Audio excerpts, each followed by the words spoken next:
જિલ્લાના ધોરાજીમાં ભાજપ હોય કે કોંગ્રેસ, ધોરાજીની આમ જનતા નારાજ। ધોરાજીના જમનાવડ રોડ, જૂના ઉપલેટા રોડ, જૂનાગઢ રોડના રોડ રસ્તાઓથી આમ જનતા ત્રાહિમામ પોકારી ઉઠી। રાજકોટ જિલ્લાના ધોરાજી શહેર હોય કે ગ્રામ્ય વિસ્તારમાં કે એક ગામ કે એક વિસ્તારથી બીજા વિસ્તારમાં જવા માટેના તમામ માર્ગો કે રોડ રસ્તાઓ બની ગયા છે ખખડધજ। ચોમાસુ સત્ર અને નવરાત્રી અને હવે દિવાળીના પર્વ, લોકોને આવા પર્વ પણ ઉજવવા મુશ્કેલ બન્યા છે। ધોરાજી અને ઉપલેટાના ધારાસભ્ય મહેન્દ્રભાઈ પાડલિયા મોટે ઉપાડે ખાતમુહૂર્ત વિધિ કરી જાય છે અને કોન્ટ્રાક્ટર કામગીરી પણ હાથ ધરી દે છે, પણ પછી ખોદકામ થોડાક દિવસો થઈ જાય છે, પણ પછી કામગીરી ઠપ્પ થઈ જાય છે અને વિસ્તારના લોકો કે રહેતા લોકો કે દુકાનધારકો કે પછી ઉદ્યોગકારો જૂનાગઢ રોડ કે જમનાવડ રોડ કે જૂનો ઉપલેટા રોડ ખાતમુહૂર્ત અને કામગીરી કરી અને પછી પાછી કામગીરી કોઈ કારણસર બંધ બાદ લોકોને પડતી મુશ્કેલીનો સામનો કરવો પડી રહ્યો છે અને દરેક પક્ષ પોતાના આજકીય રોટલા શેકીને પછી પાછા ફરકતા નથી। તો સ્થાનિક લોકોના જણાવ્યા મુજબ ધોરાજીના ધારાસભ્ય મહેન્દ્રભાઈ પાડલિયા તો ફક્ત ખાતમુહૂર્ત વિધિ માટે જ દેખાય છે, પછી ભલે લોકો હેરાન થાય અને જે રોડ રસ્તાનું કામ થાય છે અને પછી ભ્રષ્ટાચારના આક્ષેપ થતા કામ ફરી બંધ અને જે વિસ્તારમાં કામ બંધ થતા રહેતા લોકો હેરાન અને દુકાનો ધારકો ધંધા રોજગાર બંધ અને કરફ્યુ જેવી પરિસ્થિતિ પેદા થાય છે અને ઉદ્યોગકારોના કારખાનો પણ માઠી અસર થાય છે। ત્યારે લોકો એવું પણ જણાવી રહ્યા છે કે વિસાવદર વાળી કે નેપાળ વાળી ન થાય તે પહેલા શાનમાં સમજી જાવ તો સારું, નહીંતર લોકો સમય આવતા તમારી શાન ઠેકાણે લાવી દેશે। ધોરાજીના શહેર કે ગામડાના તમામ રસ્તાઓથી લોકો ત્રાહિમામ પોકારી ઉઠ્યા છે અને યોગ્ય સમયે યોગ્ય કામગીરી કરવામાં આવે તેવી માંગ લોકો કરી રહ્યા છે। જગદીશભાઈ પ્રજાપતિ, ધોરાજી તાલુકા પ્રેસિડેન્ટ, ગ્રાહક સુરક્ષામાંથી।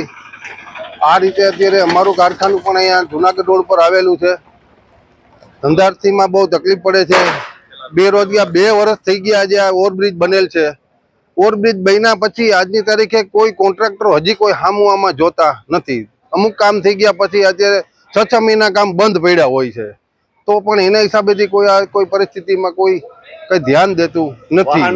વાહન વ્યવહારમાં ટ્રાફિક થાય છે, ફાટકના હિસાબે બહુ તકલીફ પડે છે માણસને। આજે એટલી પરિસ્થિતિ ખરાબ છે કે એની કોઈ વાત જ પૂછોમાં। એક ફાટક બંધ થાય તો વાહન ઠેઠ આમ 5-5 કિલોમીટરની વાહનની લાઈન થઈ જાય છે અને ટ્રાફિક સમસ્યાની અંદર કોઈ સામું જોતું નથી।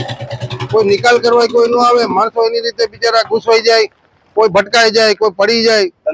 ધંધા રોજગારની અંદર મને બહુ તકલીફ પડે છે અત્યારે। 2 વર્ષ થઈ ગયા, હજી કોઈ પરિસ્થિતિ આમાં કોઈની એવી ખરાબ થઈ ગઈ છે ને કે ઘણા માણસ દુકાનો અને કારખાના બંધ કરીને પણ વયા ગયા છે। આ પણ બહુ અને 2-3 દુકાનો તો આજની તારીખે બંધ છે। અમારી સામેની લાઈનમાં એક બંસી છે, એક શિવ છે, લોકો બંધ કરીને પણ વયા ગયા છે। હાલની તારીખે બંધ જ છે દુકાનો।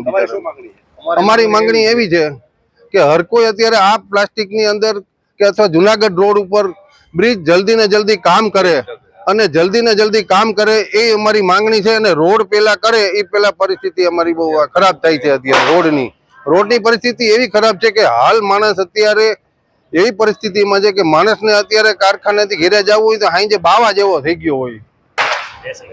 મારું નામ બાવનજીભાઈ જાગાણી, જમનાવડ રોડ, ધોરાજી। અત્યારે આ ધોરાજીમાં દરેક ઠેકાણે રસ્તા ખોદી અધૂરા કામ કરી આ લોકો ભાગોડી તરફ આમ જોઈ તો ભાગેડું કહેવાય એવું ઈ પરિસ્થિતિ કરી નાખી છે। કોઈ હમું જોતું નથી। પબ્લિક ને બધીને રામ ભરોસે મૂકી દીધી છે અને આ બધા રોડ ધોરાજીમાં ખોદી નાખ્યા છે। હવે કામ ઠપ કર્યું છે।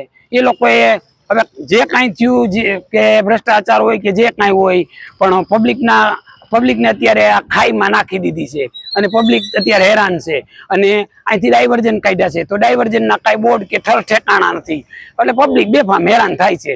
બાકી આ લોકોને કોઈને કાંઈ છે નહીં।